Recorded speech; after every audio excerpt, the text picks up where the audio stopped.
agreed that the food that you are flagging off today and subsequently will not be distributed by county commissioners alone. It will be a concerted effort between the national government administration, the county governments and our development partners, so that there is transparency and there is efficiency.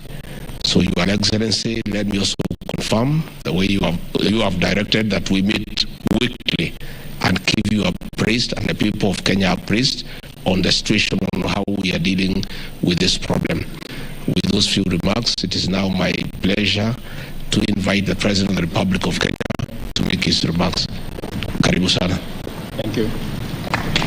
Thank you, Mr. Deputy President. Governors present here, ministers, friends who are partners with us in this effort, from the World Food Program, from Safaricom, from USAID, and all the other organizations present here today. Ladies and gentlemen, this afternoon we are here to flag off food, as has been mentioned by our CS responsible. We have in these 50 trucks 20,000 bags of rice, 20,000 bags of beans, and assorted animal feed, together with cooking oil that will go to the various parts of our country that today are facing serious challenges of drought. 3.5 million citizens in the Republic of Kenya are today severely affected by drought, not to mention livestock and other areas that are affected, delivery of water, the absence of pasture in many parts of our country. Currently, we have 23 counties across the country that are suffering the very serious and severe effects of drought. To avert any untoward further suffering of citizens in these areas, I did ask my deputy to convene a meeting of governors and all the other stakeholders, and we now have a plan of action to build on the plan that existed before, so that we can efficiently and expeditiously deal with the effects of drought in the various parts of our country.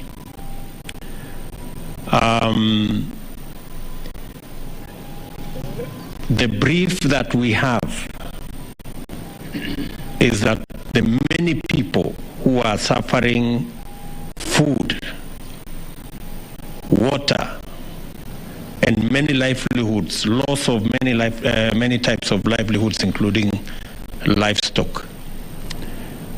As I have said, about 3.5 million Kenyans are affected in this manner. The food we are flagging up today,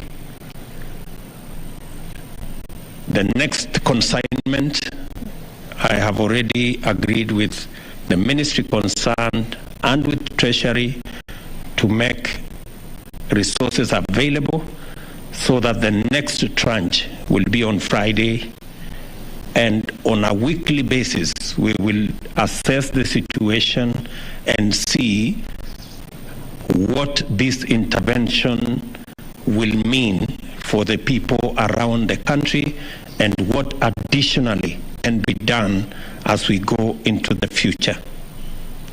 I want to commend development partners who are working with us, who are distributing food, those engaged in cash transfer on the ground. I have asked that we are going to have a meeting on Wednesday with our development partners so that we can harmonize our approach and make sure that we avoid any duplication in any part of the country, and so that we can leverage on the county teams that are assisting in identifying beneficiaries of this food and other items.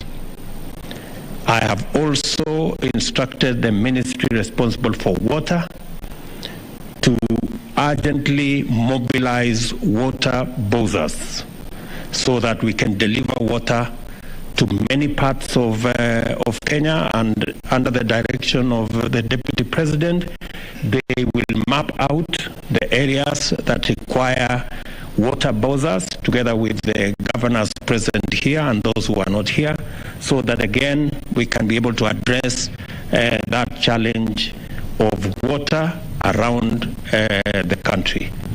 Thirdly, we have also agreed that county governments will equally make provisions in their budget, even if they have to slow down some of their projects and programs, so that we can take care of this situation. The same thing we are doing at the national government. We expect county governments to adjust their budget so that there can be available additional resources to take care of the drought situation in the country. I have also told the Deputy President, being the chair of IBEC, to make sure that county governments are facilitated to adjust their budgets so that they can make resources available, working with the Comptroller of Budget and all the other institutions, so that we can take care of this situation, because indeed it is a very severe situation. I also want to say that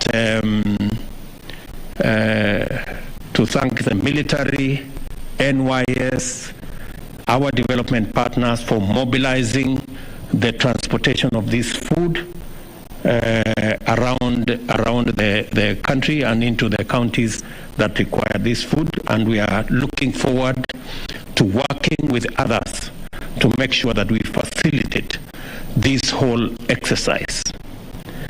I have also asked the Treasury to work with the counties so that they can favorably consider adjustments of the various interventions that are required to make it much more easy for Kenyans to deal with the current situation. We will also be mobilizing resources for animal offtake, where we find that the animals are too weak.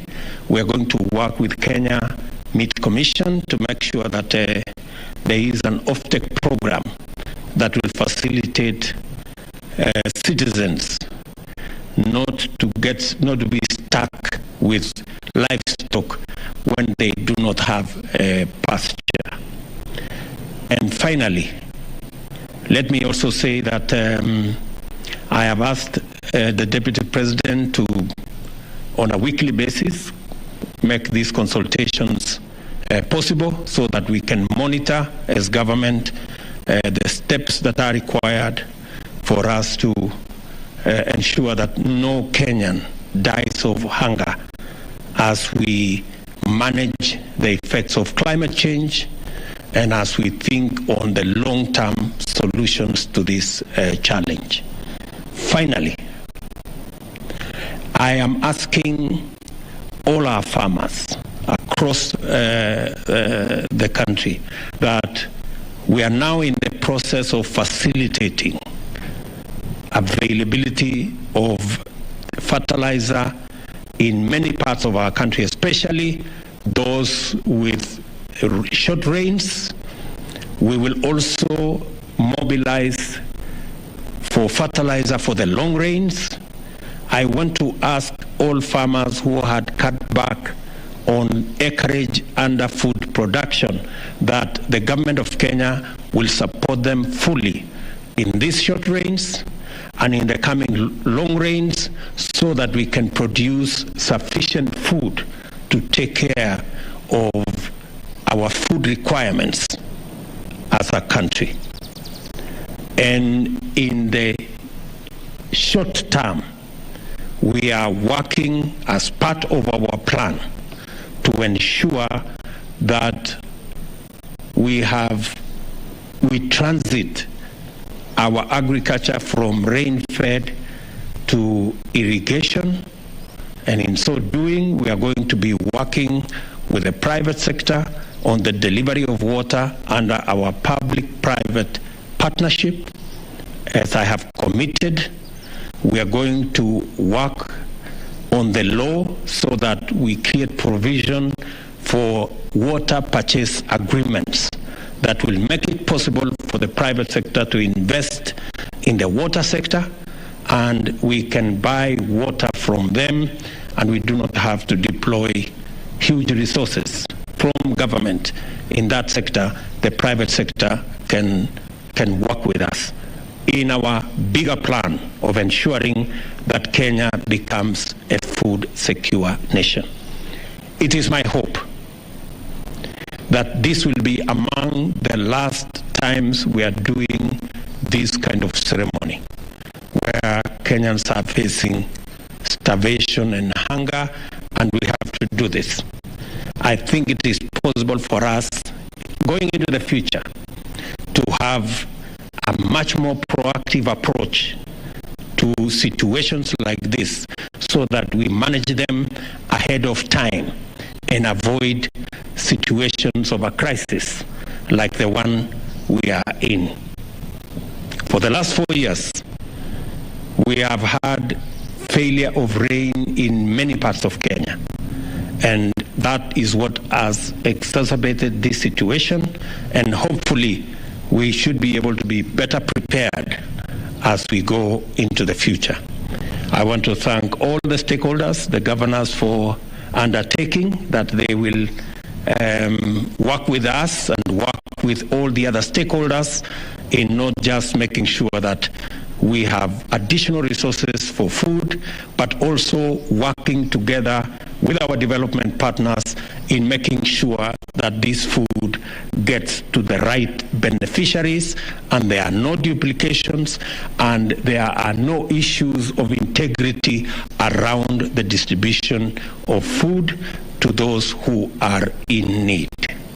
So I want to say thank you very much for all those who have made this possible. I look forward to making sure that this situation is managed and we don't lose no citizen to hunger because of the drought situation we have in the country. Asanteni sana, and may God bless you.